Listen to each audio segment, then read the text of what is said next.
Hello, welcome back to the Don Pod for what I'm sure will be the snooziest of podcasts of 2023. Essendon 14-12-96 defeating the West Coast Eagles 6-10-46. I am joined by Nathan. Good evening to you, sir. Good evening, good kind sir. How are you? Oh, Your hey. webcam. Sorry, Oh, gone. No, you camera's just gone got me, on. people. No, this is As long as your embarrassing. voice is here, though, we're good. That's all I need. That's all right. How are Touched a you? chord. Are you well? Are you good? Yeah, I'm very good, thank you. Snooze fest, good description of the game. Yeah. Yeah. How are you? Yeah, I've just woken up from the game, actually. Spent the last 48 hours asleep. Do we spend more time on the commentary team than on the actual game? Yes. Well, let's go through it all, shall we? Go. I'll go through the stats as we do, and then we'll have a chat, and I'm sure the commentary will come up because it was so excellent. Goals: Langford 3, Snelling, Menzies, Hobbs 2, Stringer, Red Dog, Perkins, Guelphy, and Draper all 1. Merritt 32 touches, Redmond and Martin 31 apiece, and with that, Martin 22 kicks, 10 marks, 3 tackles, and a team high 595 meters gained. Probably his best game. Which is great against the team that didn't sign him, where he trained. I don't know how you miss a guy like that. We just briefly, we were talking about it earlier so we find West Coast fascinating because the other guy that Tim Kelly can play, he played over that way, and then when I got drafted to Geelong, played a year or two, was brilliant, and then they gave up 2 first-round picks or whatever for him to get him back, and I'm like, well, why did you do that? Well, I mean, we were talking about it before we hit go. We watched one practice match of Nick Martin at Essendon and went, holy hell. Wow. He's got something. And we're nothing. Yeah. Wow. We don't know anything. It was pretty clear that he had some real poise and talent and skill and ability to use the ball. There is no one in that team that I feel more comfortable with ball in hand at the moment, maybe except Merritt running inside 50. He's very like, I don't know if you remember Carousel. You might be too young. I have seen a lot of, I am too young, but I have seen a lot of comparisons. So I'll back you up on that one. Yeah, Blake Carousel, a bit of sort of even Mercury, sort of just guys that just sort of smooth movers, like the way they run, they just sort of slide across the grass and just make good decisions. He's still smooth. Like, how many games? Well, 20? Would he be 25? Can't be. Must be 30 odd. I'll Google it. Played pretty much all last year. I think one of the things we commented on very early on was his ability to be in the right spot and then ability to use the ball. And it's a bit Pendlebury-esque in that he can let traffic move past him. He's calm in the traffic. Just one of the greatest pickups in terms of value for money that a club could ask for, really. 32, and emphasised when you've got West Coast who are in serious trouble, both injury list, everything, and then he's playing bloody good football at another club. It seems to be a bit of a pattern over the last couple of years. D'Ambrosio, Martin, Menzies, Durham. Yep, guys like that have started now. Nearly those four would have played. Yeah. Yeah, Menzies was a bit longer. Mass and Menzies. No. They were played on the weekend. They all played on the weekend. Yeah, sorry. Durham. Oh, even Snelling. Snelling was one as well. Yeah, we've done very well historically from the mid-season draft, which will be a topic a little bit later. Wednesday night. Yes. Look, it was a complete and utter snooze fest, and that's for several reasons. Let's talk about football first, and then we'll talk about the extra football stuff. Yep. Some interesting stats I want to read to you that I didn't tell you before. We lost the inside 50 count by 2, which equated to 37.5% efficiency inside 50 for them and 65 for us. So when the ball went in there, it came out, but that's a lot of ball in there for them. We lost hit-outs 37-19. That's embarrassing. Smashed in the hit-outs. I thought we were beaten in the ruck, actually. I thought Draper had another bit of ordinary game, to be honest. Thankfully, he didn't have to really have a great game, but... No, especially around the ruck. He was a bit better around the ground. He took some marks up forward, but in the ruck. And we lost, as a result of those hit-outs, we lost clearances by 2, 1 each, stoppage and centre. Which I don't have a problem with because of the youth of the age of the demographics of the kids playing. Yes, but opposition, that concerns me a little bit. Yeah. Talking about ruckman, what did you make of Brian? Brian, look, I still think he's a better footballer than Phillips. He did two things that made me happy. Mm-hmm. A few things that didn't. Mm-hmm. I would give him another game against North Melbourne because they've got a pretty good ruckman, and they're not going to. They're going to bring Phillips back. I can guarantee it. But so he took. There was one moment where he took a mark on about 70. So there was a kick in. He took the mark, or maybe someone else. Then he took a really mark by himself, turned around and kicked another pass down the ground. I thought, well, Phillips doesn't do that. That was very early on, and I actually had a mate message me and said, "Well, he's done more than Phillips last week." Yep, and it was inside about 3.5 minutes. Yeah, and I thought so. He gets touches, space. Yep, 6 touches, 2 marks, 10 hit outs. Look, it wasn't a brilliant game, but as you say, the upside to having him over Phillips at this point. The interesting thing will be, and we can chat about this now, is a lot of talk about Peter Wright being available this week.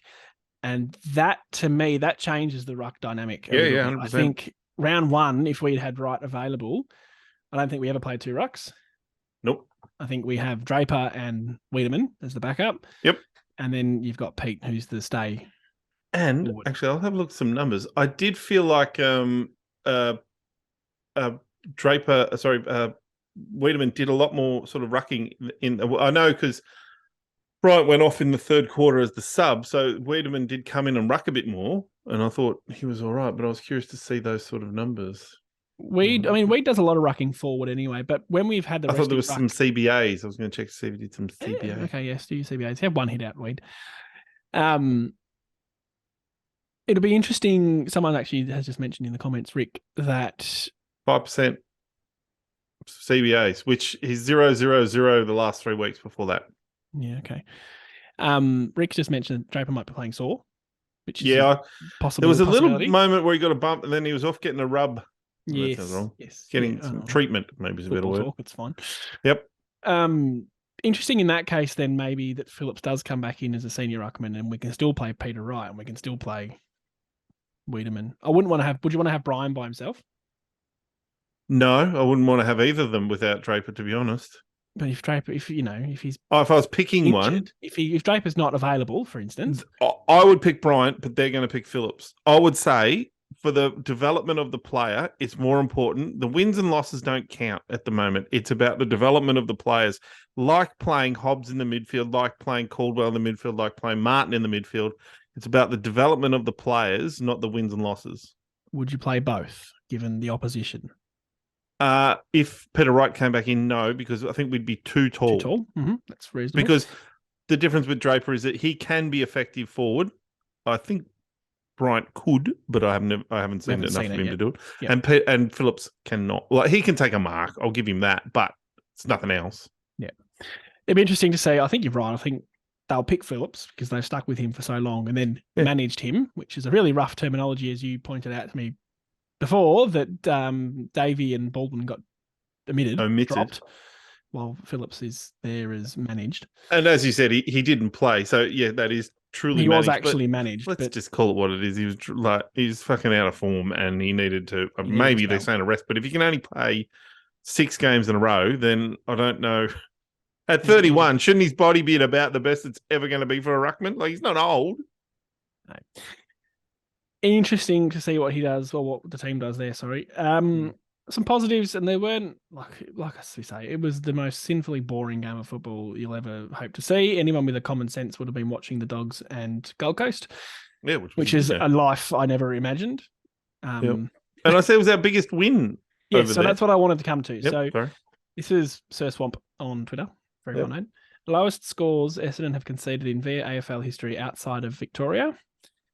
The lowest being 6-10-46 to round 11, 2023 against West Coast. So lowest score, previous to that was 47 against West Coast in 2001. So, I mean, obviously that was quite a good period for us. 2018 against Gold Coast, 2018 against West Coast, and then 2012 against GWS, who were babies at that point. Yep. And then 2020 against North, which would have been COVID ball interstate. Now, I reckon this could be a good, as you like to A segue. segue I onto the love a good commentary thing segue. because, Oh God, yes. well, there was one moment that really stood out to me that I just nearly fucking went to mute. Like, I seriously, Yeah, I was I like, thought about it. fuck this. How do you get that thing where the radio works in your television? How do you do that? People tell me how to do that. Yeah. Anyway, one of the commentators, and it might have been Dixon, who should have been the neutral, but I think he'd swung He's towards the Hawthorn. other guy's side just to fit in with everyone and fit in with the cool kids.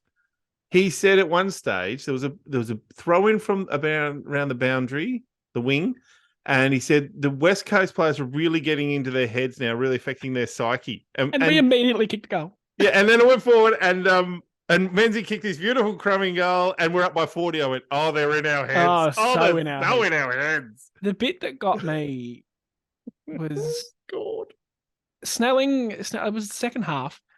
Snelling had a set shot from about 30 out and tried to pass to Wiedemann in the goal. And it was spoiled. Probably, I thought it should have been a free kick to Weed, but whatever. And I can't remember who it was. Might have been Dixon. Said that it was the pressure of West Coast that made that happen. I went, and we were 40 points up.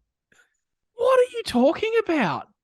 It was that Snelling can't kick over what you used to say, can't kick over a jam tin or tin jam. Or, he can't kick 30 metres over a man on the mark. And he saw his big forward all alone in the goal square, so he tried to pass it to him. It was nothing to do with West Coast. And so many times during the game, I went, are they even aware we're there? If we just went off, do you reckon they'd notice? I felt that a lot, actually. I felt that they were just, and even the camera angles were like showing all the West Coast players going to the bench or all the players doing something, or they talked about Hunt losing his shoes or changing his shoes. That was kind of funny, I'll admit. Yeah, but okay. It went on. It did go on. Yeah, they went on for a bit. I'm happy. And Will Schofield only seems to want to talk about defenders and West Coast defenders in that. So Schofield I can deal with. I'm sure he's just been brought in as an afterthought because he does a podcast and he's from Perth. Right, that's probably fair enough. Pavlich is a bit the same. He's in Perth, so we'll chuck him on the broadcast. Everyone knows him. Pavlich should hate West Coast, but, whatever. Schofield, I can cop. He's a past player, and 2 or 3 years out of the game, I can deal with that. When you've got your Fox Footy commentators, your play-by-play commentators, just riding one team who are quite clearly the worst team on the ground. Yep. Oh, it was just the most suffering I've ever experienced watching a game of football, and that includes 100-point losses. It was just horrific. I think we need team commentary. I want to be able to press red for Ed, but not listen to Ed. I want to listen to a couple of Essendon nuffies like me and you who are a bit better at play-by-play commentary, so I can choose to listen to some completely biased Essendon commentary. Maybe we should do the commentary. I would love that. It would be. We could do play-by-play commentary. It would be awful, but it'd be better than listening to that. We should look into this. Why can't they get a couple of ex-Essendon people? Like Press Red for Ed was brilliant. Yeah, because it was blatantly biased Collingwood, but I could choose. I could choose to go and listen to that. Yep. And if I'm Collingwood, I would have. So I'd like to have a fantasy one because I'm more interested in the fantasy stats and what's going on there. That's what I mean. Where are the options? Yeah, you're right. Maybe is this a license thing? Probably. Although it happens with soccer because that's my reference point. There's I go for Chelsea. There's Chelsea TV commentary. Yeah. And it's Chelsea people commentating. Have we got so bored with this game already that we've spent? Look, this is just a bit of a what do you call it? A soapbox for me because I can't stand it. Every time I watch a game of football on TV, it doesn't have to be Essendon. Any game of football, I just go, this is garbage. There are a few good ones. I want that to be known. I think that are pretty good. I can count them on 2 fingers. Yeah, but there are a lot of very bad ones. And I think it's very much an old boys club. Like if you played and you're a superstar, even if you can't string words together. It's Triple M have overtaken primetime TV. Yeah. It's that boy club culture, Brayshaw, BT.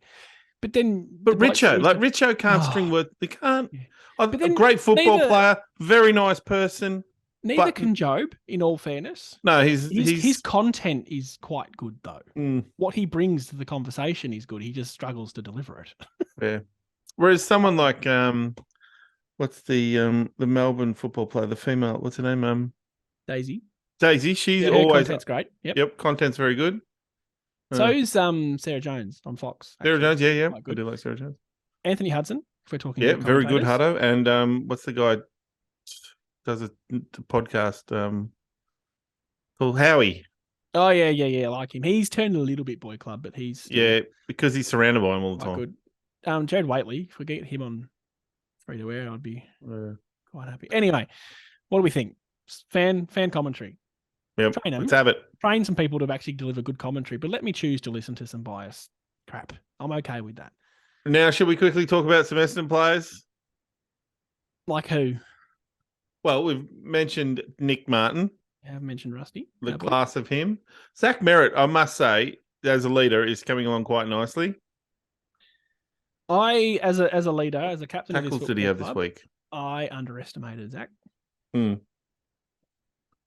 He's taken it. What I heard too was that so in the third quarter, he talked about how, let's really finish this off. Let's play professional football, and that's what I think what he brings to the position is that, from what I understand, he's a very professional football in that he trains, he looks after himself, he doesn't drink, doesn't party, doesn't, gets extra, does hard yards and all sorts of stuff. And I think he's trying to, that's, I think, what he wants his leadership to be, like, let's be professionals.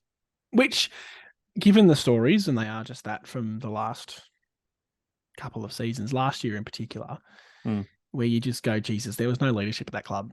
Well, there was, Yeah, we needed that like a hole in the head. But it's not only that, it's the fact he's now, I want to say top 5 in the Brownlow that he can't win. Yeah. Probably not top 5. He'd be up there, I think. I would say he's polled in most games he's played. Yep. And if he does win a Brownlow and can't win it because of that one tackle, that's the biggest it'll be horrible disgrace in football. But yeah, he's unreal. I'm with you. The other one I wanted to bring up was a couple of defenders. Laverde, I really thought he looked very just ordinary. The first half was very bad. He did some better things in the second half, but his first half, I thought you should have come back through the VFL or played another, had another week training. I just felt if this was a good team, like we were very lucky who we played because I thought some of our players were quite poor. Like I thought Tip and Woody had a pretty ordinary game. We need to talk about him too. Well, there was a couple of moments really stood out where he should have just had the shot or taken the game on, and he fell over, or he just horrible handball or kick that didn't even come off the foot. Like it was just some moments where I thought, geez, that's a guy who just looks like he doesn't know what he's doing at the moment. He has no confidence. So be a VFL. I'd be surprised if he's not playing VFL next week. It's a really difficult one to talk about, I think, because he is so popular. 100%. And we're with him. He's great. When he's dancing around, kicking goals and all that, he's running brilliant. down tackles. Love it. But he just doesn't seem to be able to do that anymore. And this happened last year. We were talking about him in the same light, or maybe the year before. Yep. He went out of the team and never came back. Yeah. But so I just think he looks devoid of confidence. And I think it's really important, and we talked about this before, that I found it really not upsetting. I found it a bit annoying. For example, Baldwin got dropped. And I would argue his 2 games were as good as anyone that's played. Not anyone, but as harsh a dropping as I can remember. As a harsh dropping. And yet for Laverde just to stroll back in, Laverde's a good player, but he's not a gun or anything. Like he's not, I would argue his spot is takeable. Cox played in the VFL and got through 3/4 of the game, had 16 possessions or something like that. I'd be thinking, well, Cox can take your spot. Thank you very much, Laverde. Laverde's just an iffy buddy. Can he kind of do it? We talked about Lav at the start of the year being, I guess, the expendable one. The weak point. If there was another 2-meter defender to come in. Yeah, well, we were hoping Reid would take his spot. Out. Yeah. Yeah. And nothing Baldwin did in those 2 games suggested dropped. Yep. If it was a Merritt or a BZT or someone like that who's critical, yeah, all right. It's a tough game. Sorry, but fair enough. But no, that just made no sense to me at all. Yeah. And on to some other positives. So I'll just jump back to a positive. I wanted to Jai Menzies. Yes. So I think he'd been a little bit ordinary for a few weeks, like about 3 or 4 weeks ago. He played 2 games in a row, which I think he might have had a rest somewhere around there too, and played a couple of possessions, low possession games. But what I found in the last 2 weeks is that he hasn't had massive possessions, maybe, I don't know, 9, 10, 11, something like that. but he's really influencing those 9 or 10. He's kicking a goal, he's getting a shepherd, he's getting a handball in. They're really having like scoring from his small percentage, really, which is very important. Yeah, as a small forward, like you've got to influence the game, which is what Tip and Woody didn't do isn't enough able of. to I do at the felt, moment, yeah. didn't take his opportunities because he's never going to be a high possession, so he's got to influence the game when he gets it. We harped on about this a couple of years ago, like we've done this forever. Late 2021, where it was Stringer was kind of the conversation. You don't have to have 30 touches and kick 2 goals. And Jai had 9 touches, 77% effective, 5 score involvements and 2 goals. That's great. And 2 tackles, I think. Yep. 2 tackles. That's a good game from a small forward. Solid as. You're contributing on the scoreboard. You're contributing in chains of scores. Yep. You're okay. The issue I've had with Jai in the past was that he can't finish his dinner, but he kicked 2 straight. So progress. That's great. His dinner. That's a good one. Can I do one more? You can, because I wasn't. One more, I think. I had nothing. Just Matt Guelphy in his first game back. It was solid. He was Matt Guelphy. That tap on. That was very Matt Guelphy. Not just because it was a tap on, but it was the right team thing to do. It was the correct decision. Yes. Yep. He didn't try and dance around 3 or 4 people. He just no, get it on to the next guy. Yeah, I do appreciate those footballers more and more that just do the little things well. If Dustin Fletcher was that embodied, do the 100%. Little shit and do it well. You need that in every single player on the football team. So I do think that when we move on to pressure for team selection for next week, I reckon there'll be a few that I think could be pushed out. You're right. With Cox coming back, now he's played 3/4 of a game of AFL. He's VFL, sorry. I would say that's available for selection. Oh, definitely. But at this point. Right. I think they'd let him go another week, yeah. I'm okay with that. But 3/4 of a game, if he'd played a half, then maybe another one. But 3/4, you've shown that you can get through. Wright is rumoured to be available. Again, I wouldn't be surprised to see him get an extra week just because he's so critical to structures and whatnot. We've still got Parrish to come back. That's a couple of weeks away. Still got Setterfield to come back. Shield should be okay. I'm surprised he missed this week, to be honest with you. Well, I did hear that the injury is a little bit more. That type of injury can be a little bit longer than 1 week. Okay. Like it was. That's not a 1 week. Well, he was borderline dream time. That's why I just assumed he would be. Yeah, but that's could be a bit of fluff and piss. Baldwin was solid in VFL, though. Given he was dropped already, he's certainly not going to come back in for Laverne. Montgomery's on a really good solid run. And so is Voss, apparently. He's been playing right, just not kicking goals. Half back. Now, while we're on that, let's do the votes first, actually. Yep. I went first last week. You can reel off your crappy ones this week first. I did tell you. I don't know if I wrote them down. I gave Rusty Martin 3. Yes, I thought he was excellent. I gave Hobbs, who I don't think I've ever mentioned in the... Oh, he was solid. He's getting better and better. I really thought he had one of his better games. Still gets tackled or bumped off the ball when he goes to kick it. I think he's got he lifts the ball up and kicks it and he gives them just that. Just remind you, he's a second-year player. Yeah, but this is why I'm giving him 2 votes. I'm just saying he had a really good game, and 1 vote to Merritt. Thank you. Sorry, I got a cough. Didn't write it down this time. I just told him. You told me you were writing it down. Yeah. Yeah, Merritt was Merritt. I went Marto 1, Rusty. Yep. I went Merritt 2. I thought he was outstanding across all 4 quarters. And I did go Redmond 1. I thought Redmond. Yeah, fair enough. He played a good game. I don't know how the friggin' hell he ended up in the goal square to kick that goal.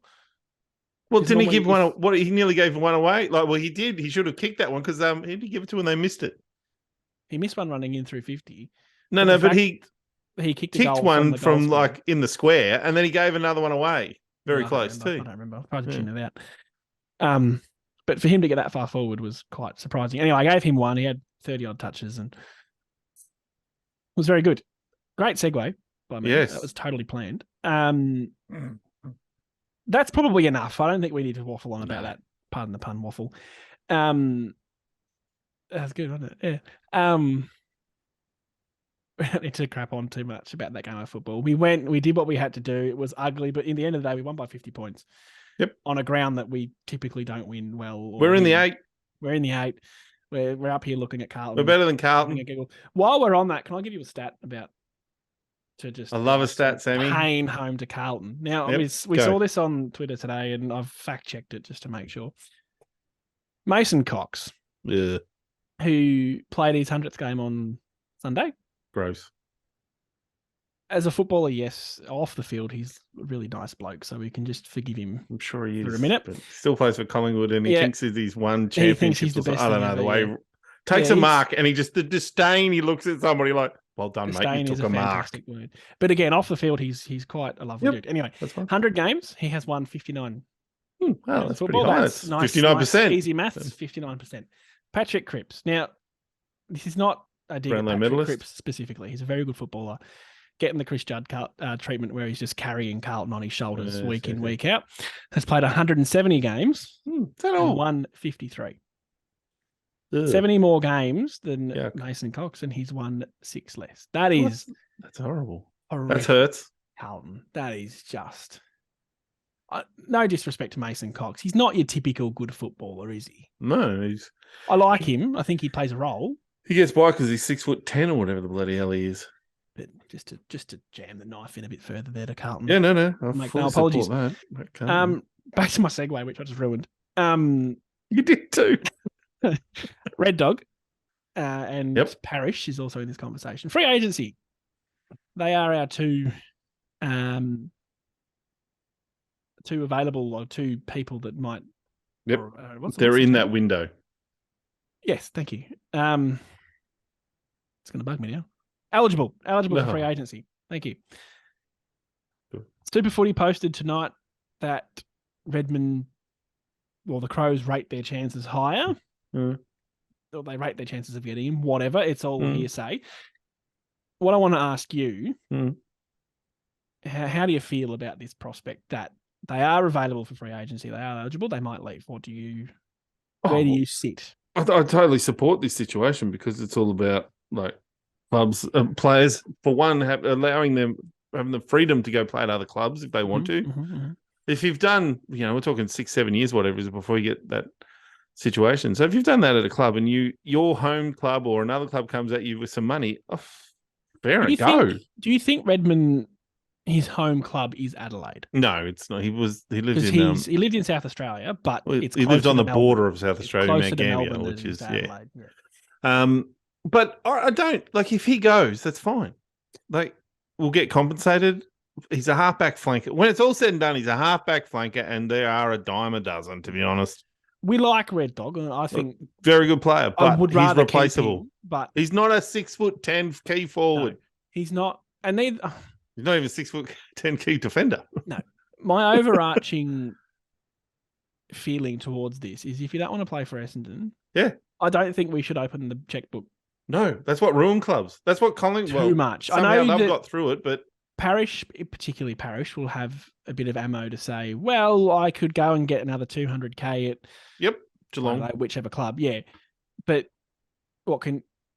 you might have to negotiate and do. And again, Parrish is more valuable to us than Red Dog. Parrish is, but we've won now 2 in a row without him, and it kind of you go, well, worst case scenario, and again, I don't want. But I don't think we may have won 2 games. I don't think we're better. No, we're a better team. No.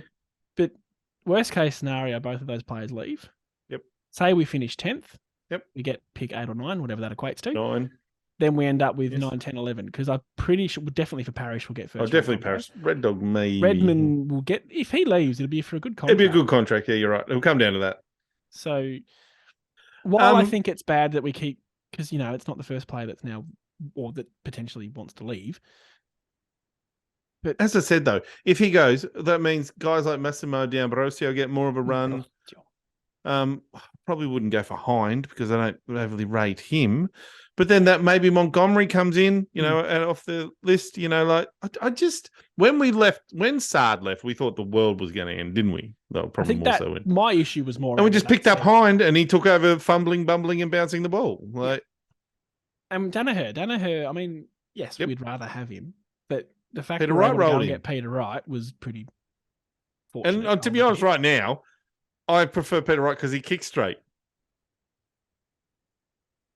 Yeah, I like Pete because he's so modest and he just kicks in a dead straight line, and it's beautiful to watch. But Danaher is kicking goals in a good side. So the point we're trying to make is that if a half-back flanker leaves, we'll find another half-back flanker. We will, but we would like to keep midfielders Redmond. or key forwards leave, it's a little bit harder.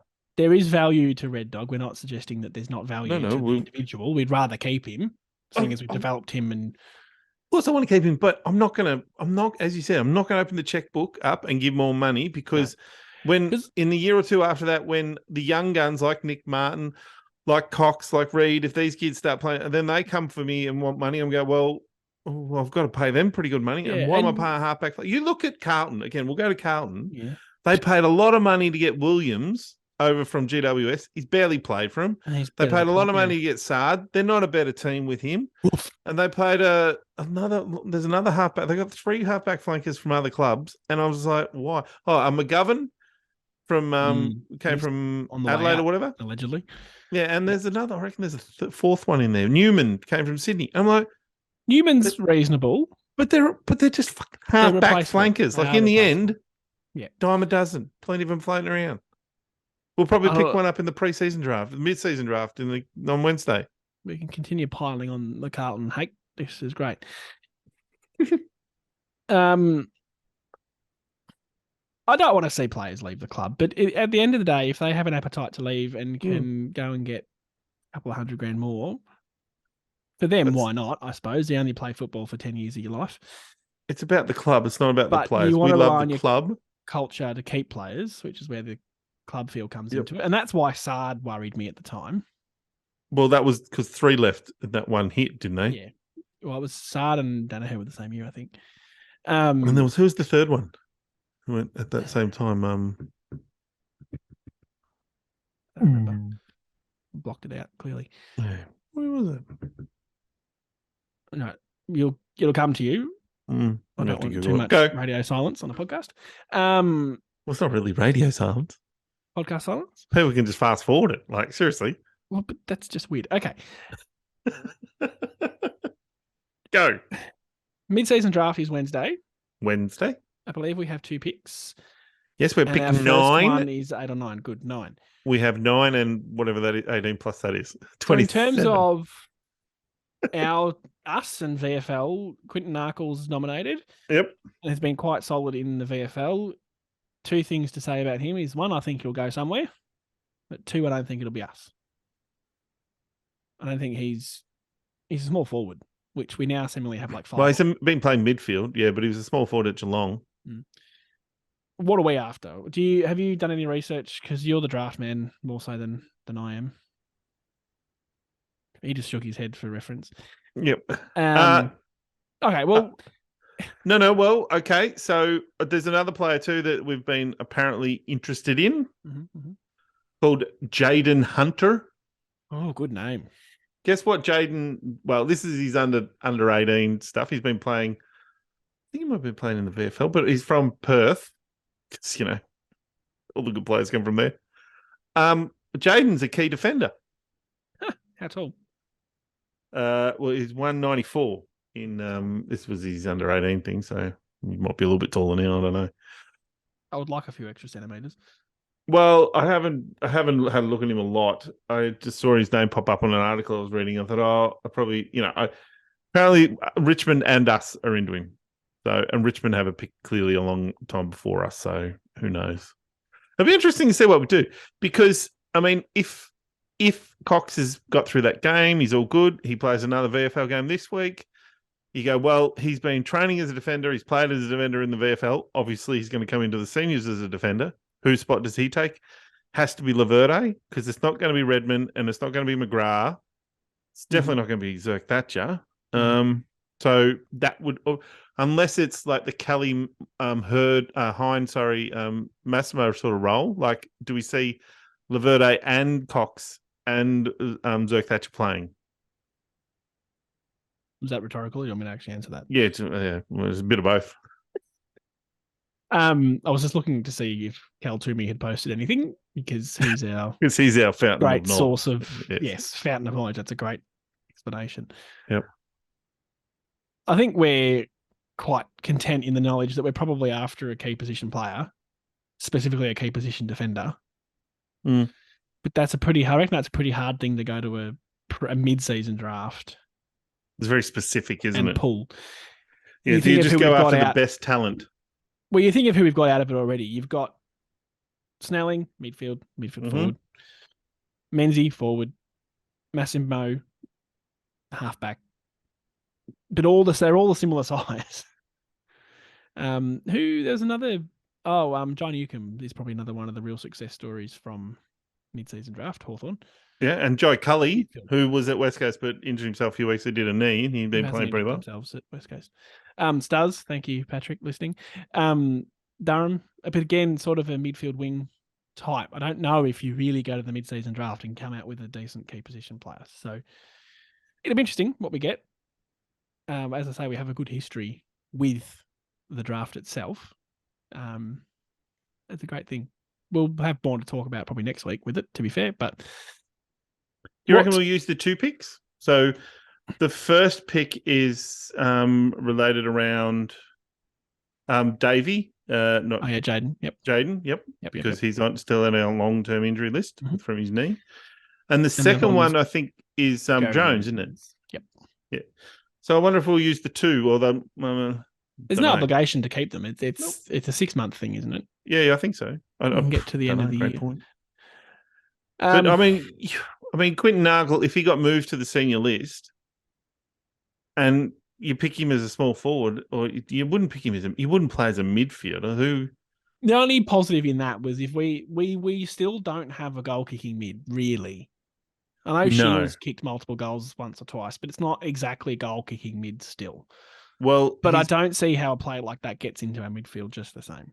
Yep. So you've got Perkins is probably the hope of the goal kicking mid. His best year was in 2021 at Geelong. He played 16 games, had average of about 15 touches and kicked 4 goals for the year. Yeah, right. Yeah. Well, that's what I mean. My feel with him is he won't come to us. But I don't see the point in getting someone like that. But there might not be key position available. So no, you're right. He's 25, so there's still a lot of footy left in him. Oh. Yeah, you're disappearing. Oh, it's just me. Oh, God. The joys. Hello. The joys of doing it live. Which segue galore at the Don Pod. No, I want to talk about that last. So we can segue that in. I'll bring up something else live. Yep. Go. I want to get a feel. We're at 40 minutes now, so we probably can start to wind up a little bit. I feel like we've done enough. We'd like to apologise to everyone today. We just didn't feel just a shit game of football. Didn't feel any enthusiasm from the win. On the mid-season draft, we could get Braden Ham. He has nominated. I wanted to make that joke earlier. I forgot. Braden Ham. Tom Hurd is nominated. That's one to keep. I know he won't come to us, but that's one to keep an eye on. Why won't he come to us? Because we already delisted him once. So I'm not quite sure why we'd pick him up on the AFL list. I did say he's been playing some good footy. He's been playing good footy at Port Melbourne. Yeah. But he still looks so small. He just looks tiny. Yeah. I'd love to have him successful, but yeah, maybe the next generation will be the one. Not for this lifetime. It does skip a generation, the Hurd family skills. As long as they end up at Essendon, that's all that. Well, because his father played a little bit of footy, but his grandfather. Well, there's a stand at Windy Hill. Yeah, that's right. That's the stand's named after his grandfather, not him. Yeah. Well, his father, sorry. I want to ask you 2 questions. Go. About the AFL more broadly. We're approaching sort of the midway point. We understand a bit more about some other teams and who the good teams are, who the pretenders are, St Kilda, who the absolute flops are, Carlton. They're gonna lose. We're gonna lose to them in a couple of weeks. Still 2 weeks ago. I will not be this negative about Carlton next week. I'll tell you. Who at this moment in time? Give me 2 things actually. Grand final. And grand finalists. Yeah, grand finalists. Who plays off, and who's your premiers? And I think at this point there is only one answer to at least the premier. Collingwood are the formed. I think there's 4 formed teams. So it's Collingwood, Melbourne, Brisbane, and Port. Yep. I think they're the 4 best teams at the moment. But the thing we know is that you can be in form now, but you might not. Like Melbourne a couple of years ago were 12 zip and didn't even make the grand final. So I would probably say Collingwood, Brisbane. Are you not worried about Brizzy away? Once they leave the Gabba, they're a bit vulnerable. I do think that's a problem. And but why Brisbane over Port at this point? Sorry, the hard question. I think Brisbane's got a better list. I think they'd be disappointed if they don't start getting some grand final experience with that list. Port Adelaide have really jumped. Like they were good. 3 years ago they played in a couple of prelims, and they've got some very good young players, Butters and Rosie and Horn Francis has been very good. So I definitely rate them, but they're probably short, like a good ruckman. Short at all. And probably probably a few other little things there. I think Port are missing. Whereas I think Brisbane have a very good list. I don't think they're being coached very well. Whereas I think Collingwood don't have the greatest list, but they're coached very, very, very well. Yes, incredibly well. Like seriously, they've got a couple of kind of ordinary players running around in there, but they're playing very, very good. They won 4 weeks without a ruckman. I heard an interesting stat about Port Adelaide today from our resident Port Adelaide supporter at work. Oh, yes. Shout out to Matt. Which you'd never see in Victoria, but anyway. Port have won 8 in a row, like 5 or 6 times. Yep. They have never won 9. Oh, well. They've never won 9 in a row. They're playing Hawthorn at Adelaide Oval this week. Oh, get on them. I said to Matt, you're winning 9 in a row. Tell you what, though, Hawthorn... They're okay. They're doing There's nothing wrong with them at the moment. Very surprised at how well they're going, to be honest, with what they got rid of. Yeah. I will put my proverbials on the line as well with a Collingwood Melbourne grand final. I think Melbourne fair enough. 3 classes permanent. Their class, they're in a bit of a shit spot at the moment, and Collingwood to win it. I don't see how they lose a game of football at the moment. Last time I said that they lost, so that's what I'm hoping for. But I think they can lose games of football, but it's just very solid. Very, very solid football team. And there's a long way to go. We're round 11. Yeah, I know, but this is the point of the conversation. We're just seeing what might happen. It shits me how well Collingwood are doing on and off field. I think I said it last week. It's just upsetting. I wouldn't overly. There was only a couple of years ago to go. He was getting in trouble, mate. Like they've had a quiet 12 months. Upsetting. Yeah, they've turned it around. And in 3 words or less, Brownlow prediction. 3 words or less. There you go. Well, we're going to say with a hyphen. First. You heard it here first. 3 words or less. Win the Brownlow. I'll go with. I don't care if you get 3 words or less. Shit. Oh, shit. I'll say as many words as I damn well want, Sam. All right, get to the point, will you? Toronto. Ooh. He's been very good. He's getting votes because there's no one taking votes off him. No one, yes, you're quite right. He'd have a few 2s at the moment, I reckon. Probably would have got 3 in the loss. He'd be close to it. 4 goals and 30 whatever touches. That's a very. If not, he's got the 2 wrapped up. Yes, for sure. Win it on 2s. Do you think Dacos can realistically win it? No. Okay. He hasn't played he hasn't played a bad game of footy. Not that we're talking about betting, but he's the favourite. Oh, really? Yep. Well, his first 4 games would have been very, very good games of football. But I wouldn't say he's been very good in the last. They're winning. DeGoey had a very good game on the weekend. Who is Jordan Dawson? Jordan Dawson plays for Adelaide. He's been playing some good footy. He's top 5 in terms of favourites. He's a backman. But been playing in midfield. He's their captain. Came from Sydney. Good to know. He came from Sydney 2 years ago, played last year, and now his second year became captain. There's something going on there. Yeah, right. I'll just say not Petrarca, the other one, Bontempelli. Oh yeah, I know that wasn't the other one shout. in terms of Petrarca, but yeah, and he's sort of been the best player in that team at the moment. Like he's been the best, which he should have been for a while. But the loss to Gold Coast really is an anomaly. They've been very solid dogs for a little bit. So tough to go play up in that conditions though. Just see how many of Gold them had Coast play there sweatbands again. on. Gold Coast play there again this week. Do they? They got back to back at TIO. Yeah. Might tip them. I do like the Gold Coast. I'll admit I'm a bit of a. I don't have any ill feeling towards them because they've never won anything. The ball bastards. Because of guys like Took Miller and Rao, Matty Rao. Just Rao's a tank of a footballer, honestly. And they did what we did with Pete. They got a couple of guys in Chol and Kaz Bolt. They had to because they got rid of Pete. They did, but just recycled. They've been very good. I know Chol's been in and out the side a bit this year, but I like Jared Witts as well. Anyway, we're really struggling here. Was there anything else? I need to do the socials. Yeah, it's socials, buddy. Apologise. This is from the post we do on the page rather than the live. The live, I apologise to those that are here, is just a bit too hard to keep up with. Segue? Yep, there you go. Matt says, different Matt to the Port Matt. Menzies a lock to play out the season. Yeah, 100%. Someone has to come in for Wallows, a shell of his former self. Yep. Valuable midfield time for Hobbs, Caldwell, Perkins with Parrish and Shield out, and I would add Setterfield to that as well. Yep. Regan. Which I think is a great point. Like that point there is that we're putting time into these guys. I wonder if we'll expand our midfield times when Parrish and Setterfield and Shield come back. Like if they'll it's great to have rotations and options.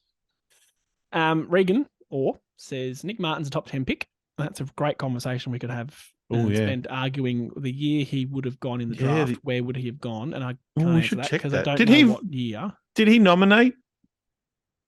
In his under 18 year? He didn't come to Essendon in his what would have been his draft year. No, but in his under 18 year, I wonder if he nominated for the draft. We'll do some research and get back to it next week. That's a good one. I like that one. Great one. Yeah. Tipper's way out of form. Inside 50 differentials a worry. Yep. We would be screwed without someone as good and durable as Zachy Merritt. Yep. Langford must. Although he got a little bit of a knock at the end. I don't know if you saw. He was quite sore. Yeah.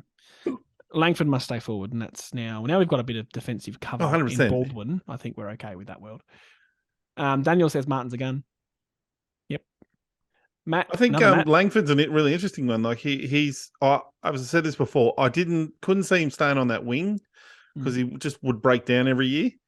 But as a forward, he's found a little spot because he's 20 plus. Yep. To just about halfway, and we had years when it was Cramery and Monfries who would win our goal kicking with 30. Yeah. Just some perspective. So it's true. Yeah. We really struggled once Lloyd left. Different Matt says Ridley's in AA form. Big call. He's very good. That's a big call. McGrath locks down everyone he plays on, and he's so pivotal in our ball movement forward. Pidge is unreal. He's having a good run. Very good. He's got comfortable in that halfback position. Yep. And he can actually defend. Alfie's back. I haven't seen Alfie for a while. Hobbs is a machine, goes in hard, gets smashed, and gets back up every time. He'll be skipper one day. Big call on the skipper, but I agree with the rest. Too early for the skipper call, actually, I'll say. Yeah. Don't know enough about him yet. Bombergino, that's his name. Tipper needs to go back to the VFL and get form. Still need to work on some of our skills and choices maybe make under pressure. Saying that we're showing improvement this year and the rest will fall into place. Making choices under pressure comes back to system and how well drilled they are. With a new coach, I wouldn't expect too much to happen in that space too quickly. We've seen improvement anyway, but that'll all come. Tony, again, reiterates, been carrying Tipper for a few weeks, needs a spell in the VFL. That's fair enough. And Jordan Bombertil, I like it in its simplicity. Just keep winning. Yeah. Beautiful. Anything will go against North this week? That's a good thing to talk about. Another danger game. I don't like playing teams that we should win. I much prefer should losers. They were pretty competitive on the weekend against Collingwood. They should have beaten Sydney, really, barring an administration error. Who can say that about a loss? Yeah. They were, what did they lose by? 30 odd points against Collingwood. They were solid. I don't think Collingwood would prefer to play at Marvel. Yep. I think Marvel suits us more than it probably suits Collingwood. That being said, they'll win a game eventually. They're in that, a bit of the Hawthorn. They're improving. They're getting a little bit better, a little bit more solid with every game that they play. They seem to be better under Ratton than what they were under Clarko, which is concerning for them, I'm sure. Well, it's interesting. He's made you can see some changes, structural changes to the team. Well, they've got some good players there, though. Like Larkey kicked 5, and he's capable of bags. Yep. Zerha is capable of kicking 4 or 5 as their second tall. Not sure on their defensive stocks. Mackay got outmarked by Hoskin Elliott, which just made me immediately cross him off my list. And that was one marking contest, but still it was ugly. You know, I saw that moment. There's 2 moments where he got outmarked twice, like really close. And that was second one was that what you're talking about. I thought, actually, maybe we don't want him. I just went, maybe not. That's funny. And it's stupid. It's a stupid thing to do to sit there and judge him off that. But yeah, no. I took it as like he just didn't look happy. Like there's a guy in there He's like, oh, He's probably fucking knackered fine. because he played on Friday night for Carlton. Yeah. The same bloke, I'm sure of it. I think we should. It definitely is a should win, but I'm wary that they're a bit pluckier. They're a bit. If we're not on our best sort of game, we might be in for a bit of a rude shock. Yep. Is my humble opinion. What do you think? I don't like the game because I dislike I hate North. Yeah. Hate North, Tin Rattlers. Mm-hmm. And it's the sort of game if we lose, they'll be all up, you can't win finals, blah, blah, blah. So well done, you've beaten. Well, they do like to manufacture this hatred and Yep. this rivalry against us. That's what annoys me the most about them because there's nothing. But then you let them win, you let them get to you, and yeah. So I mean, under the roof, it should help us. I think we're a better team. I think we're playing good footy. I don't want to see injured players come back in. That's why I'm a bit iffy about Wright because, you know, if he's training really well and he's banging along in training, then fine, bring him in. The mantra of Scott has been that we won't do that. So I trust that if he plays, he's fit. Yeah. Anyway. Tip, please. Oh, Bombers by, I'll say 42. 42. I'll say Dons by 38. Well, yeah. I think it's that kind of game. I think if we win it, we'll win it by about that margin. Now, I've done some research, Sam. Have you? Probably tell because, you haven't been paying attention to me at all. That's fine. I'll do it to you. I know. When you asked me about... I believe Nicholas Martin should have went in the 2020 draft. 2020. Which was the year that we got. Yep. Cox, Perkins, Reed. So if you add him to that. Who was the top 5 that year? That was Ugle-Hagen, Riley Thornthorpe, who's been playing some good footy actually over at Adelaide. Yeah. Will Phillips, who's still... it's hard to call after 3. Yep. Logan McDonald, who should have kicked Buddy out of that position a few years ago, but anyway. Braden Campbell, who's been pretty good at Sydney also. Denver Granger Barras, who's barely getting a game with Hawthorn actually. I think he's playing VFL. And Elijah Hollins, who... he's at Carlton? Has he gone to Carlton, is he? Yeah. Or is he Gold Coast? I don't think he's even played a game. There's no notes there for him. Hollins sounds familiar. Pedler, who's playing at Adelaide, and he's been solid okay. I'm just trying to have a little... Is that 2020? Sorry? This is 2020. Yeah, there's not much... There's 2.5 seasons into their careers, so it's probably really hard to make an overarching comment. But I'm just saying, Errol Goulden, he's actually very good at Sydney. He's probably, right now, top 15. Oh, yes. I wouldn't say top 10. That's some good players in that top 10. But of that, I'd have to agree. I mean, there's not a lot of these guys that you see. When you look at the notes, it's usually, even if he was top 30, maybe should have been. The fact we got him for nothing, it's a straight up win. Oh, 100%. Yeah. Straight up. Well, I'd put him as probably in that top 10 to 15 quality player, even higher. Because Ugle-Hagen's going to be a very, very good football player. Whether in their careers is another thing. But right now, he'd be top 5. Yeah, right now. But that's where it's hard because you're comparing key position players who haven't played against midfielders who have played. Yep, but it's an impossible conversation. Okay, here's one I'll give you. Is he better than Perkins? I don't know how you want to say yes, don't you? Because he is. Right now? Right now. Yes. Ceiling. Has Perkins played a game like that just happened on the weekend? No. In terms of ceiling, no. And Nick Martin, don't forget, has a 25-touch, 5-goal game in his bag. On debut. Yeah. And now he's had a 30-touch. What, did he kick a goal? No. But he's got a couple of very good games there. Perkins hasn't produced that in a game yet. No, and I don't think it's fair to compare. But that's what we do. 2.5 seasons into a football. But that's what we do. What's his name? That guy from SEN that always acts like from Port Adelaide. Corns. Makes stupid comments. I know Marto's shit. Trade him. There you go. Yeah, Marto's shit. Best player ever. The highest ceiling player. Perko has a higher ceiling, but I can't compare them. It's apples and oranges because they're two different players. I don't think they're that different. They're both half forwards. They're probably very similar height. Shut up, move on. I don't know what to say because I don't. I don't want to put Reed to him. I'll give you that. But I think Perkins is a bit one you can.